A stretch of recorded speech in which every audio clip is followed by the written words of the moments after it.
afternoon. I'm your host, Melissa Ridgen. Today we are putting Indigenous queens in focus. If you want to join in our conversation, our phone lines are open now.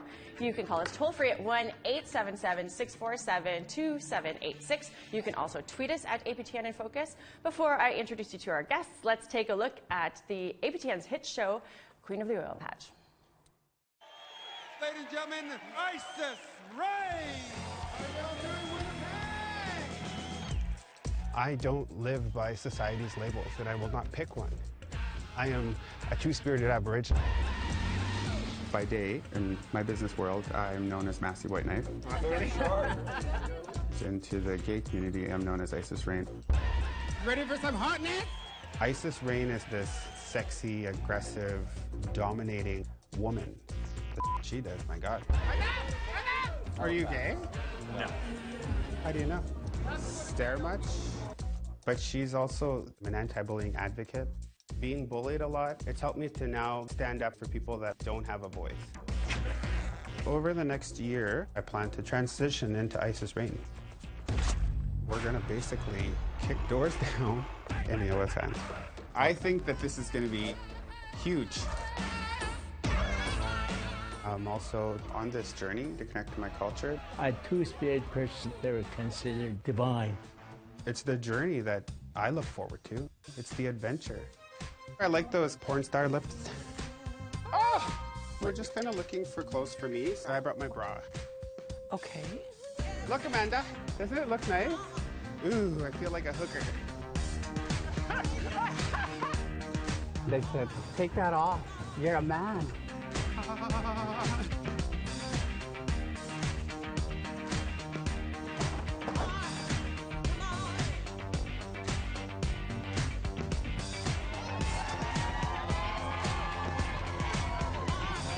I am the queen of the oil patch.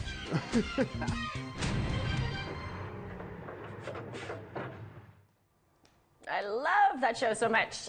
Joining us now in studio, the fabulous Prairie Sky. She is a local performer and host here in Winnipeg. She is a member of the Couchiching First Nation, which is in northwestern Ontario. She is the den mother at Like That program. It's run out of a Winnipeg drop-in center here where people can explore gender and sexuality. She's also won numerous awards and honors for her advocacy. Equally fabulous, next to her, we have Feather Talia. You're from Regina, recently moved to Winnipeg. You've been doing drag for not very long, 2 years, I believe. And your home community is Muskowhegan. Muskowhegan First Nation. Right on. Okay, so let's just, oh, you know what, I need to say something before we get into questions.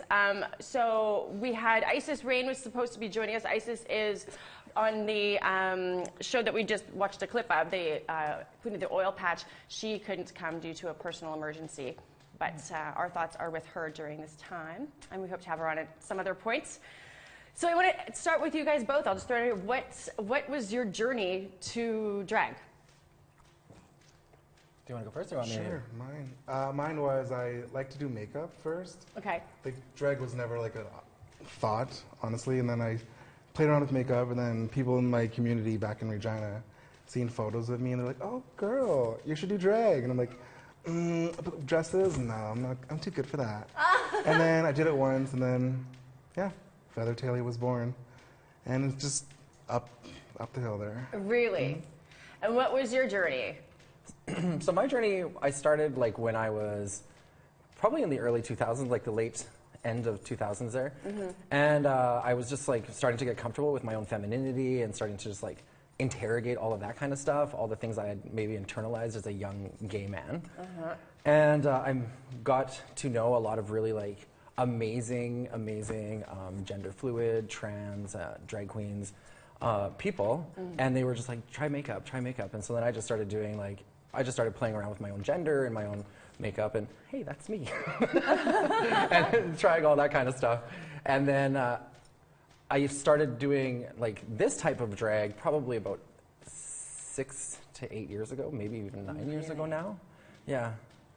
Is it a tight community, like the drag community? I would assume that you know you get to know each other as you kind of go do your thing, right? It's the same people for the most part over and over. Yeah, I would say it's like in Winnipeg, my experiences in Winnipeg has been like, it hasn't always been a tight community. In the last 5-6 years, there's been a lot of work that's been done among all sorts of different people who have really, really worked really hard at ensuring that the community is tight and ensuring that people are growing up in their drag career and like a healthy kind of environment. Yeah. How many people would you say would be kind of at the core of the community here in Winnipeg? Ooh, I don't want to answer that. People get mad at me. Oh, yeah. But I would say there's at least 10 to 15 people who are constantly doing things together with each other, for each other, sort of thing. So you don't. Well, first of all, how long does this take? This looks like this is a production. Takes me about. Well, I mean, like I'm a fast painter, so it takes me like maybe an hour, and then clothes. I just throw them on. I just hope it looks good, and then it works. This old thing? This thing I own. How long is your process? My process generally takes about, I give myself 3 hours. My face usually takes about an hour and a half to 2 hours. Then I give myself about another hour to dress and to pad and to put the lashes on and have that last cigarette and then call a cab and then slap on a dirty wig and then put on some overalls and head out. And then I'm just on my merry way. That's literally what I'm doing now. This is, I don't think that, I mean, even lashes alone, I mean, that's a process. Most people who don't wear lashes have no idea that lashes are a whole beast in and of themselves. Gotta make sure they're nice and stacked. Yes. Nice. You gotta make sure that you're at least wearing 2 to 3. But this is why we paint those lines so thick on our eyes, is because for most people who are wearing like fake lashes, like me, they have to be like super close to your water lines.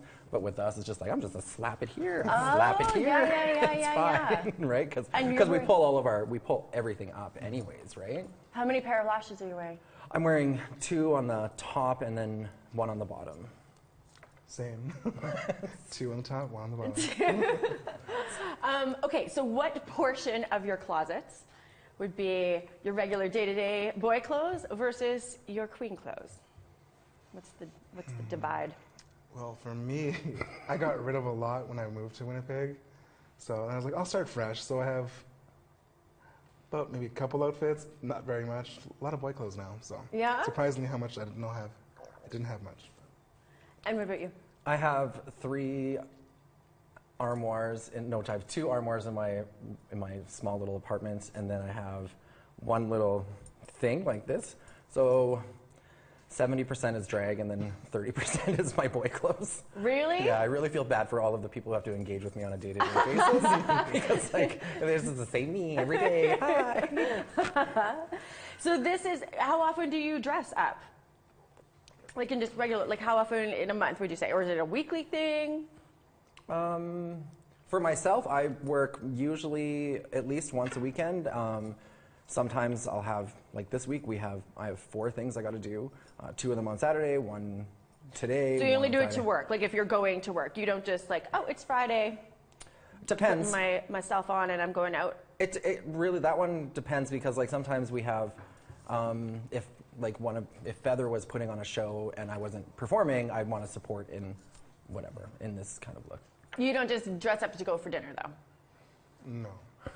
I like to perform. If I have to dress up, I would like to perform. Gotcha. So, well, if you're putting that time into it, better be for. Might as well. It's work. Right. It's billable hours. So I think a lot of people, you guys host a viewing of RuPaul's Drag Race.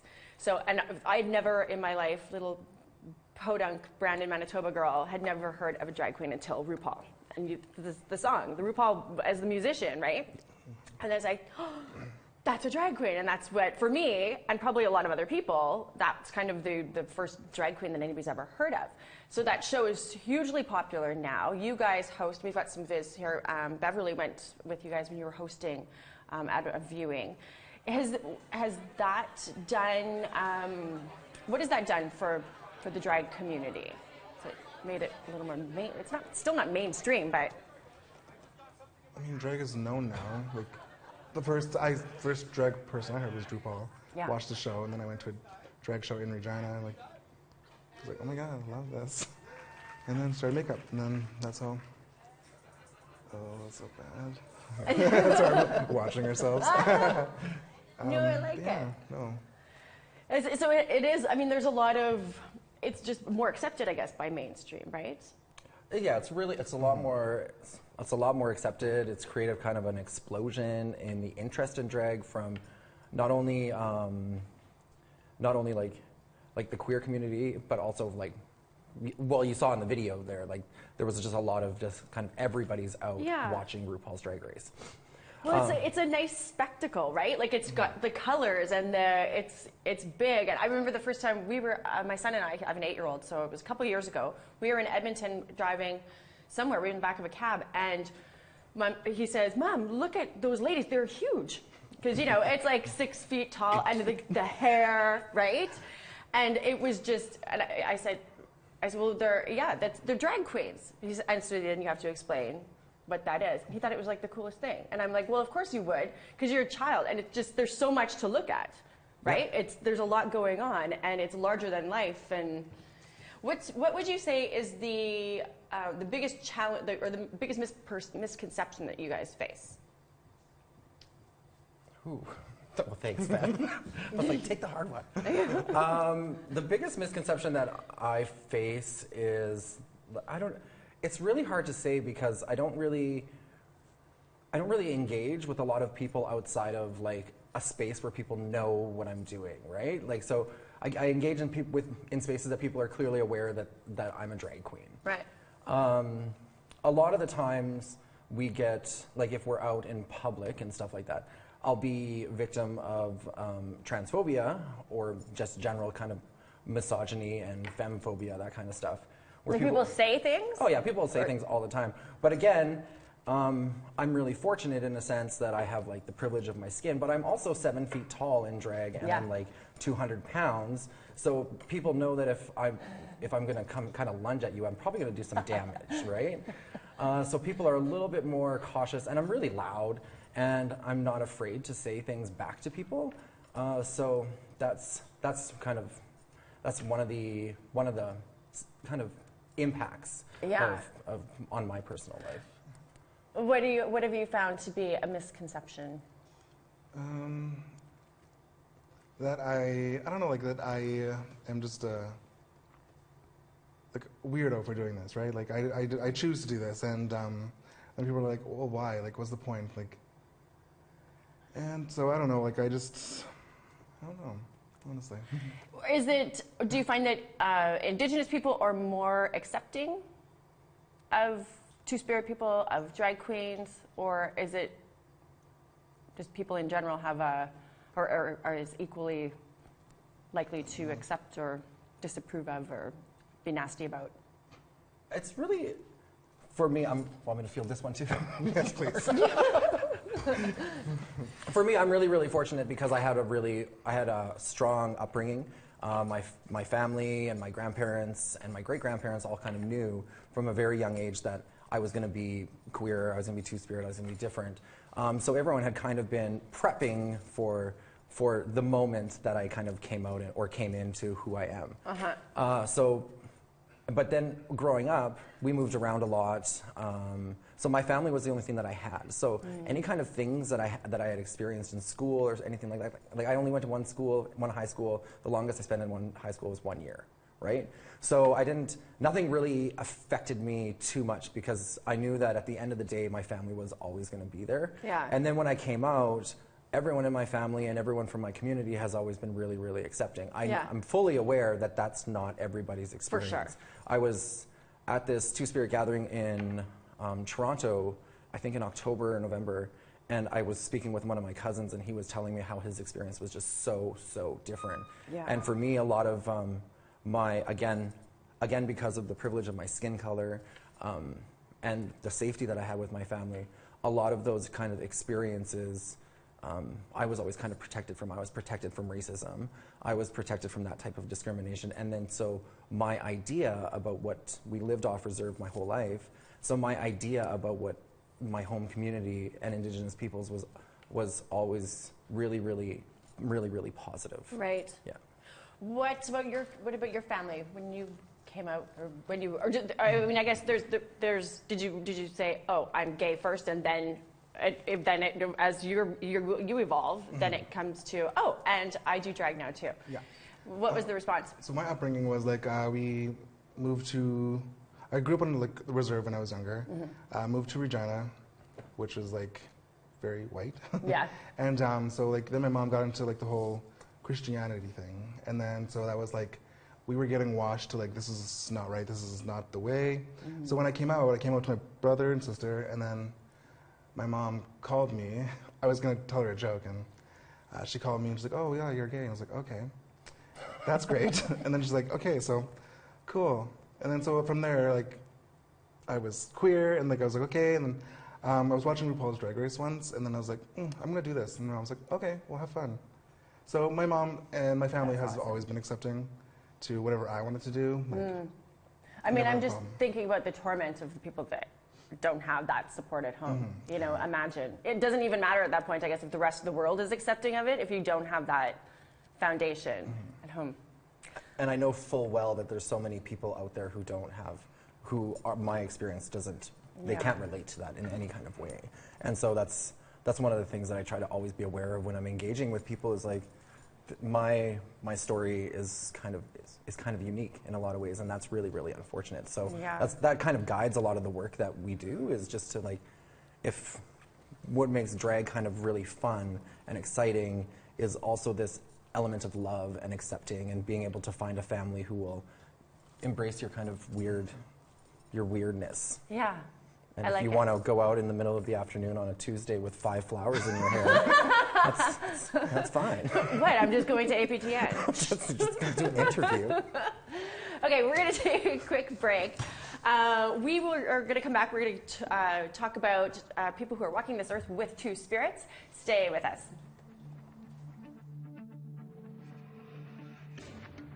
Join our conversation now. You can call in toll-free at 1-877-647-2786. Like and watch us live on the APTN News Facebook page. Follow and tweet us at APTN InFocus. And send your thoughts in an email to infocus@aptn.ca.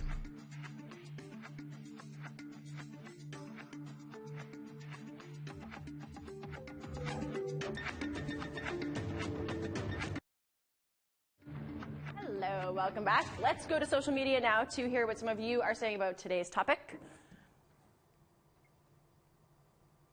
So we asked, what does two-spirit mean to you? We've got Jay, who says, two-spirit people have been around forever. They were regarded in high esteem before we were all colonized. Renee says, it means the ancestors' gifts are alive in our blood, and we have the ability to walk in both the spiritual and physical realms at once. We've got Melanie. Why are people so cruel? We all have a vessel to take care of no matter what our sexual preference is. What matters is kindness. You can't say anything kind, don't say anything at all. It's always a good reminder. A good mom reminder, right?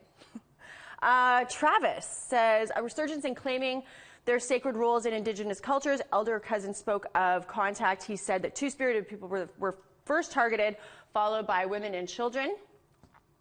Roberta says, you're either male or female. The Creator doesn't make mistakes. That's in response to what does two spirits mean to Roberta.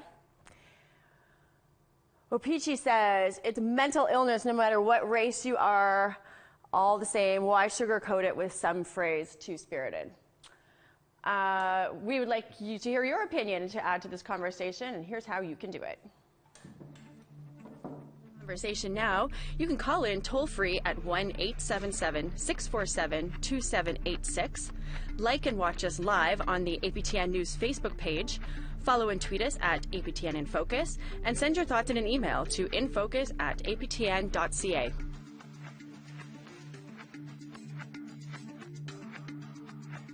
So we have Isis Rain, who was supposed to join us in studio, had a family emergency and couldn't join us today. She is, of course, is the star of the APTN hit show, Queen of the Oil Patch, but she is on our line now. Isis, are you there? Hi. Oh, hello. I'm so happy that you could join us by phone at least. I'm sorry you couldn't join us here today in studio, though. Yeah, sorry. There's a lot going on, so I wasn't able to make it. I wanted to so bad. I even had my beautiful outfit picked out. Oh. Well, so we're talking about, have you been watching the show up till this point? Yes. So you're up on what would you like to add? What could you add to our conversation? I think that, for me, I separate myself from, it's not drag that I do. I'm two-spirited, and I acknowledge myself as a two-spirited. But I have all the respect and admiration for the two lovely ladies that are there and for all the drag community. But I do, live my life as Isis Rain and Massey as a two-spirited. So I do face, I think, a little bit more of the, people making comments and stuff. Oh, that's a man in a dress, or they say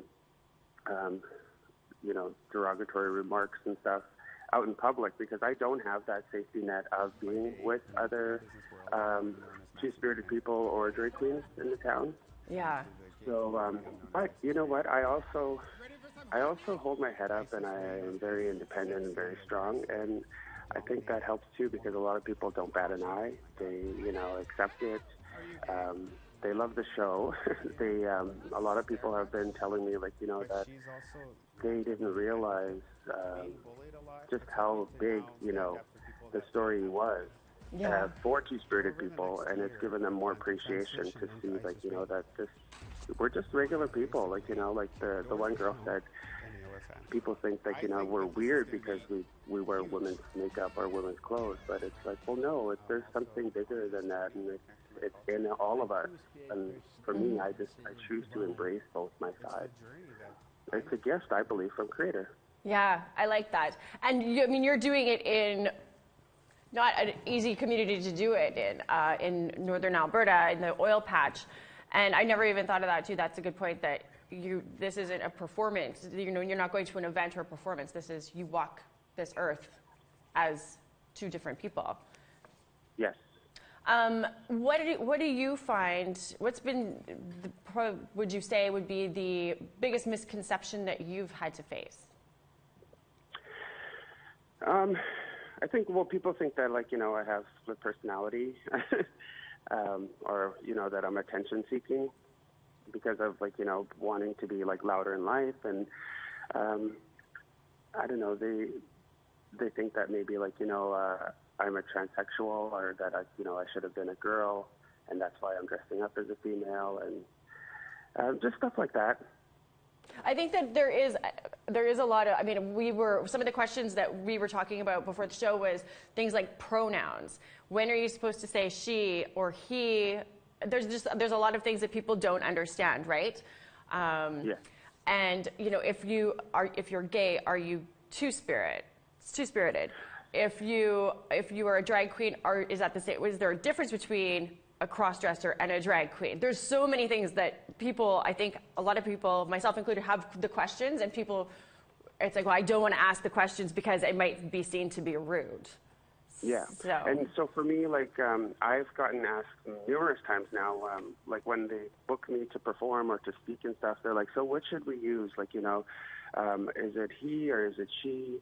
And I said, for myself, when I am Massey, as in male form, I am he. I said, and when I'm as Isis Rain and dressed up and, and she takes over the body, then she is she. Yeah. I said, but I said, that's how I recognize myself, is that there's a male side and a female side. And, for the other gay community, there's so many pronouns now. It's so many letters in the alphabet that people are identifying with. I don't even understand. So it's kind of hard. I have a friend, and it's an it, or not it, but a they call it, right? And it gets me confused. But I say so what do I say? They are coming to dinner with me, but it's just one person, and she's born a female, but she identifies as male and female, but on the day that she wants to. So she goes as they. And Okay. I was when I was being, I guess it's kind of rude, but I was like, well, it would like water, and I'm like, well, I don't know what to say. Well, I'm glad, but this is good. I mean, because people have these questions, and it needs to be discussed so people feel more comfortable with it. I think a lot of people get paralyzed into silence sometimes because you have questions and you don't know how to ask them, or there's a lot of. Okay, we're going to introduce an in-studio guest. Isis, if you want to stay on the phone, you can certainly stay with us. We're going to be going to a clip in a minute from the show. I want to introduce Ryan Rashard. He works with Two Spirit Manitoba and is a champion jigger. Ryan also performs as Miss Sandy Bay. All the way from Crane River where they give her. We're going to go now. We're going to watch a clip that is from the first Two Spirit powwow that was held in Winnipeg last year. Isis Rain, who we just talked to and who is the star of APTN's hit show Queen of the Oil Patch, was there and inducted as a female fancy dancer. Let's take a look.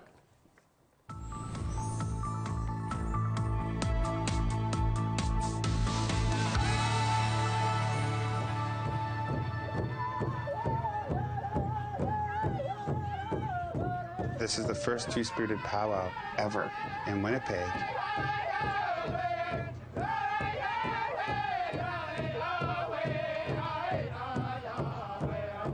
And Isis Rain will be the first two-spirited person to be initiated into the powwow circle as a female fancy dancer.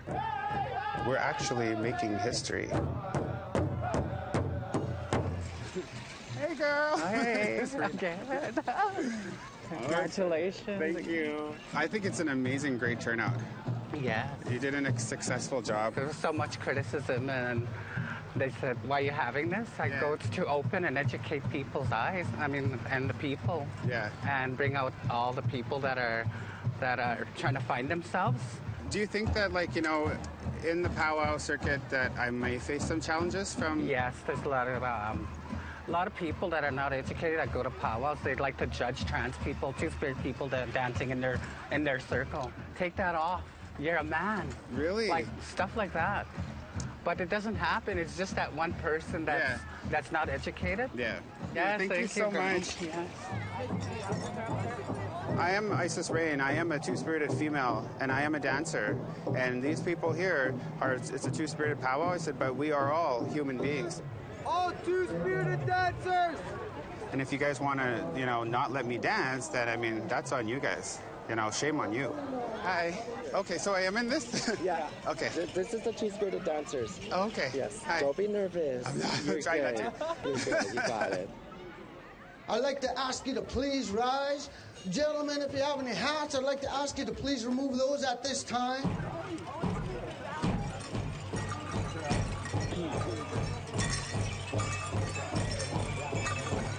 As I'm walking into the powwow, I'm nervous, and I'm trying to walk with pride.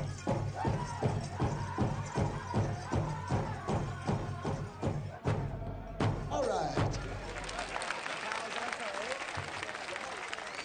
I want to call upon my friend, my relative, Massey Whiteknife, also known as Isis Rain.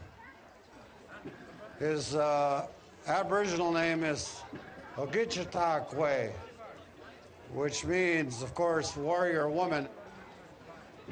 And I want to say a word of prayer for this person who has faced many challenges in his life. He has faced bullying. He has faced all these negative things in his life. And I'm going to ask the elders that are here to ask the Great Spirit to give Isis Rain the strength and the determination to carry on. Kisto tananagatsia egdama homagan ni tsagatamaga soota.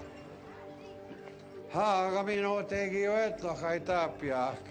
Ha ni tsagatamagas. Ha mamuino tawi mao. I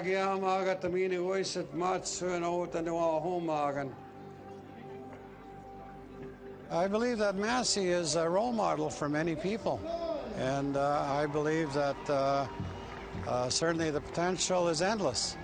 So I'm very proud of what he has accomplished here today.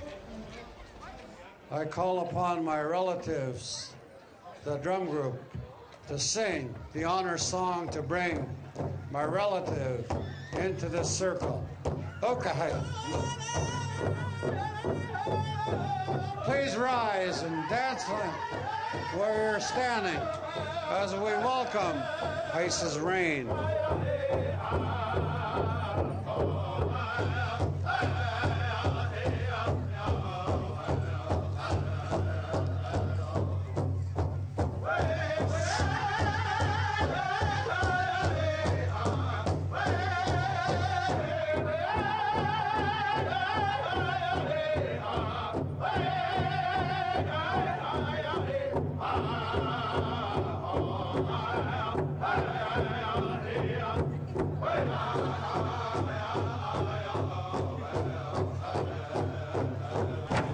All right, thank you.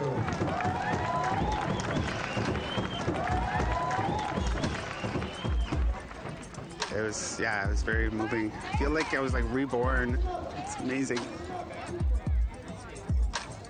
A lot of the stuff that I think some of us, you know, went through such hardships can come out on top, and to find that strength, that inner strength. And I just hope that there are people out there that will see, like, you know, that we all have to just dig deep within sometimes and find that strength to just get up and get through the day and to love yourself. And it's a very hard thing to do. I'm very proud. Stop making me cry.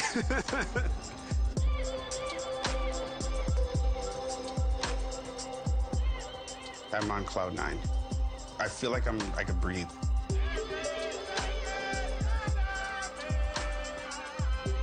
I feel like, you know, I'm a new person. As I raise my arms, at that split second, I'm a butterfly, and I'm spreading my wings.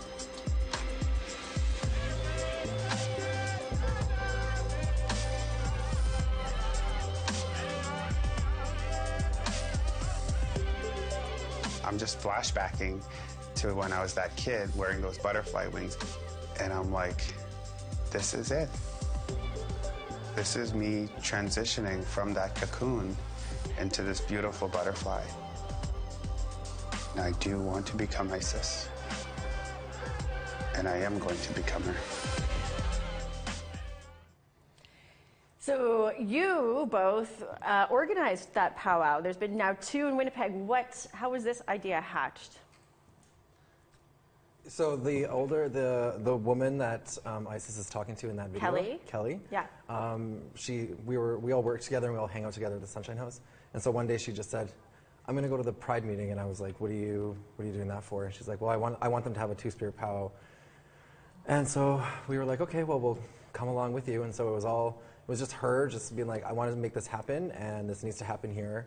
And then she like called us all together, and we all got together and met with a bunch of other folks, and Pride was really supportive. Right. The community was really, really supportive, and then all these. Was this something, I guess, that Kelly had heard that there was a desire for? There was a want for people to have a Two-Spirit powwow? Or was it more like you build it and they'll come? Well, they used to always go to San Francisco, to like up south, to go to the Two-Spirited gathering.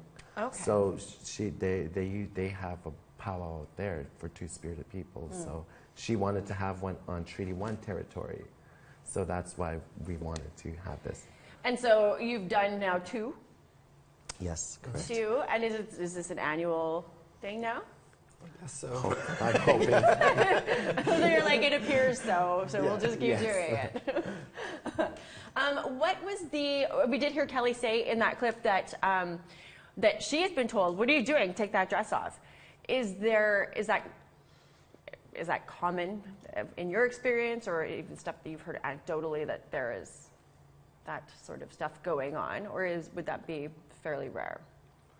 Well, it'd probably be fairly rare. Like what Kelly said, it's only that one person that's not educated. So Beverly, our producer here, and I were shocked looking at some of the comments on our social media about what does Two-Spirit mean to you? What's your community do to support Two-Spirited people? And we were both admittedly a little bit shocked that some of the comments from Indigenous people, I guess we both felt that, Indigenous people are more accepting and more open-minded. And we found a comment section full of examples to the contrary.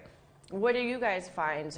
Do you find that your community, Indigenous people, are more open-minded about two-spiritedness, or is it the same as everybody else in mainstream society? Is it? I think that now that the younger people are getting, like people of my generation are getting older, that it's more accepting than it was. Like, we still have the odd elder that will say, like, no, this is against our whatever, so, but now that we're, like, the generation is different now, so, and with all the social media and all the exposure to the two-spiritedness or to the gayness or whatever, Yeah. so it's pretty much there's a lot of more exposure to it now, like like through the libraries, through the story of reading to queens and all that, just little things like that make a big difference. I'm surprised about your comment about the elder, though, because you would think, like, there's stories that have been told for millennia about two-spirit people in communities, Indigenous nations, and I would be surprised that an elder would be... Well, you would have well, maybe I shouldn't say elder, then Just an older person? Yeah. Okay. Yeah.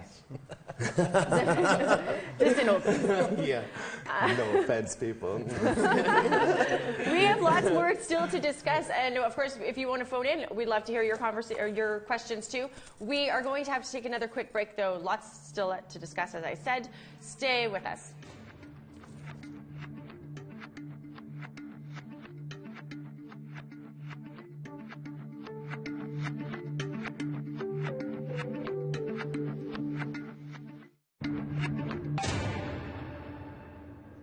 Hello, welcome back. We have been talking about two-spiritedness with our fabulous Indigenous queens and a champion jigger, Ryan Rashard. We have something of you too. You also like to get your drag on. Yes, I do. Miss Sandy Bay. All the way from Crane River Birthday Giver.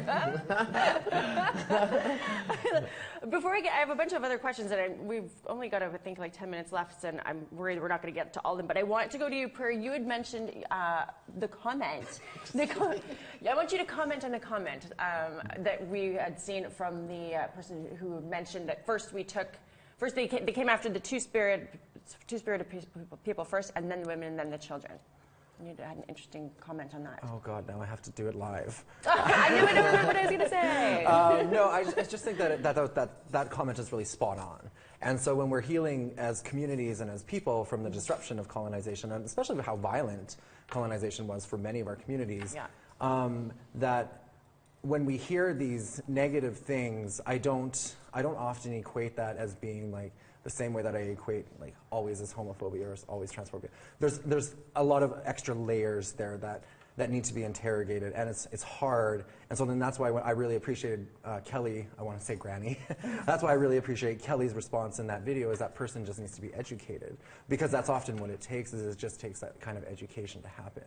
And the other thing about it too is that people will look at us, like non-Indigenous people and Indigenous people will just generally look at queer people as being like sexual beings, right? So they think sex, and they think that what we do is so different and so gross. And because a lot of, so when we're interrogating queerness, we're also interrogating things like sex, and we're interrogating things like gender.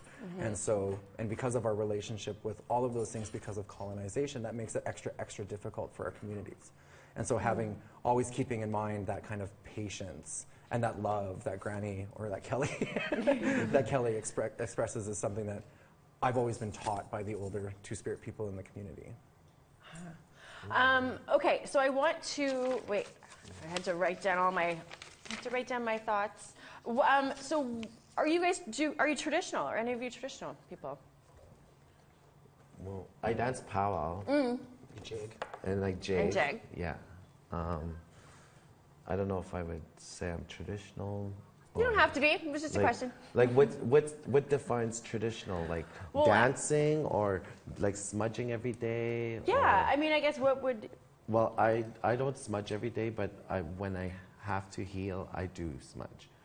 So, but I do dance powwow, and I really do enjoy it.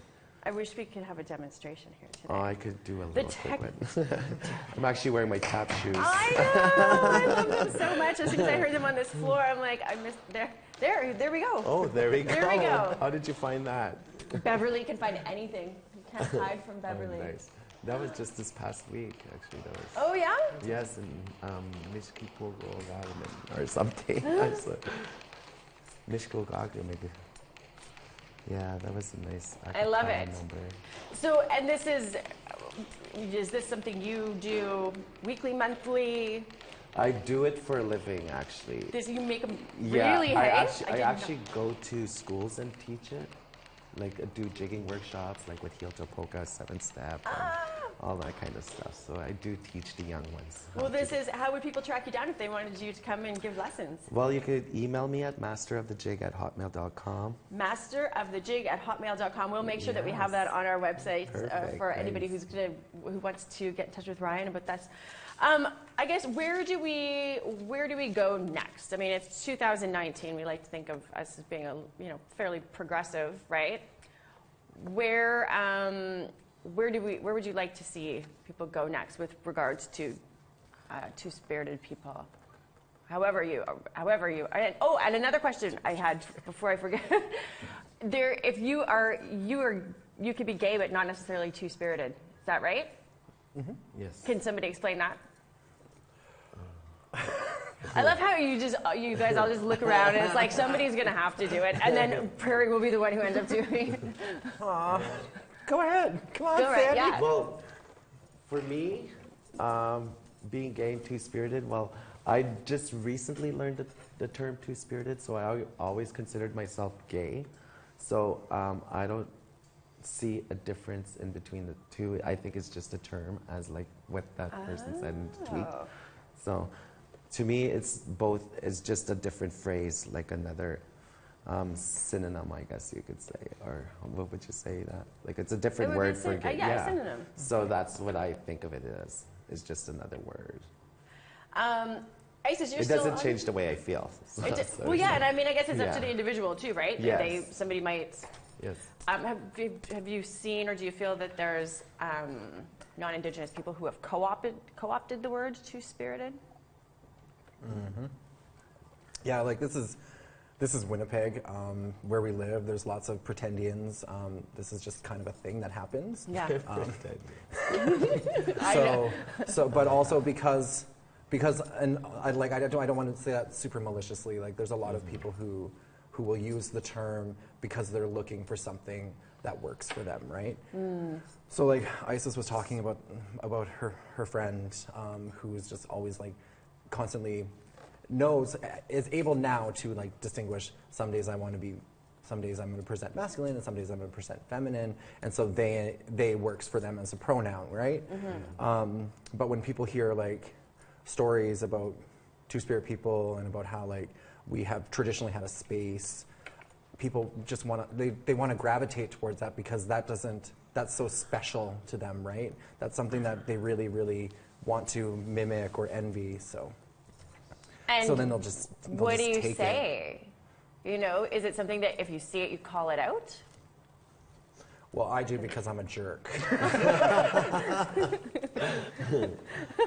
What about you, Feather? Is that something you will call people on? No. Non-Indigenous people who grab it and decide that's a label that they'd like to use? I wouldn't call them on it just because I'm a nice person. Sorry. No, I don't know. I still have like so much to learn in all this too. So like, I don't want to like give my opinion when I don't really understand it fully. So that's which makes sense. Mm-hmm. And as for me, I would just say encourage, be what you want to be, and feel what you want to feel. If you want to be two-spirited, if you want to be gay, whatever. If you want to be straight or bi, or just be yourself. I love Isis is still on the phone. One of my favorite, and it was part of the clip that we had at the beginning of the show, one of my favorite quotes from you was, you're sitting in a bar with a guy and you said, "Are you gay?" And he said, "No." And your response was, as you're powdering your nose, "Well, how do you know?" I want to isolate that clip and put it as my ringtone, just because it floored me. I loved it so much. So, what about you? Do you? And I actually think on one of the shows that you would address that too. That there's a difference between somebody being gay and being two-spirited. Or am I imagining that? Yeah. No, I strongly believe that, because you have take the Indigenous aside from it all, and just like, for instance, you say like RuPaul, like in the Drake show and stuff like that. Like, those are men that are dressing up to perform. It's a performance piece, right? It's a type of art. When the girls there like put on their makeup and stuff, like it's an artistic, creative thing. And they've labeled it as like drag queens, right? Because these men are dressing up to be these queens, and they run for pageants, and that's great, and that's amazing. And that's what I had started out doing, because I didn't know what two-spirited meant, but I always felt something different within me, like special. As I went on the journey for season 1 and talked to elders and to talk to many Indigenous people all across the country, I learned that, you know, a two-spirited person is a person that can connect emotionally, mentally, spiritually, physically with their self. Years ago, our people praised, and they were like deities. Two-spirited people were special. They had healing powers. They would take care and have blessings. They were healers. And so for me, that's what I believe is a two-spirited. So for myself, like in my journey in life, I feel like the way I heal is I train, right? I do the Get Ready program. I train our First Nations people, so I'm educating them so that they can get full-time employment. I felt that that was my calling. When I had started my first company, it was in safety. And so there's different forms of it. Like for me, I'm very empathetic. I'm an empath. And I feel like that also stems from being two-spirited, is that I take on people's emotions that I'm with. If you're negative, I feel it. So for me, it's much bigger than saying like I connect with my male and my female side, and that I'm two-spirited. There's more to it as well, as opposed to an Indigenous drag queen that you know, dresses up and performs and puts on a show or does like charity work and stuff, which I applaud them for doing that. But there is a distinct difference, and people who say that they're two-spirited, they have to know what two-spirited means to say that. And like, there's this non-Aboriginal guy, I think he was an actor, a famous actor, he's a white guy, saying that he was two-spirited. And, you know, you can't say that because you're not Indigenous. Two-spirited is derived from an Indigenous culture. So, you know, you can't take on that if you're not even from that, you know, culture. There's one more thing being co-opted, I guess. So what's next for you? I mean, you, people who follow the show, you were thinking about going and doing it. You're going to be full-time Isis Rain. Is that still something that you're going ahead with? Or because I know I'm early on in watching the series, so I know that you had some conversations with your mom that had happened. Yeah, so I have, well, Isis Rain had took over the company after the show had aired. And so I dress more as Isis Rain when I do my functions and stuff, but it's still like a 50-50. My journey right now, and I can't really relate too much in case we, like, you know, announce a second season or something, but my focus for 2019 is on mental health. I realized that many people like myself who had, I had to resurface a lot of the abuse that I had went through as a child has affected my day-to-day life. And so I wanted to focus my attention on learning more about myself in a mental level, seeing psychologists and therapists. Okay.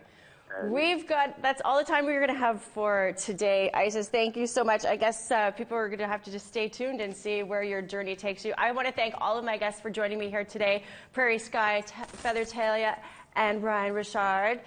Thank you, and thank you to everybody who's tuning in there. We hope that you've learned something here today about two-spirited people, about drag queens, and anything else that you were looking here for. Hopefully we covered a bunch of ground for you. This episode is going to be available for download as a podcast on our website at aptnnews.ca/podcast.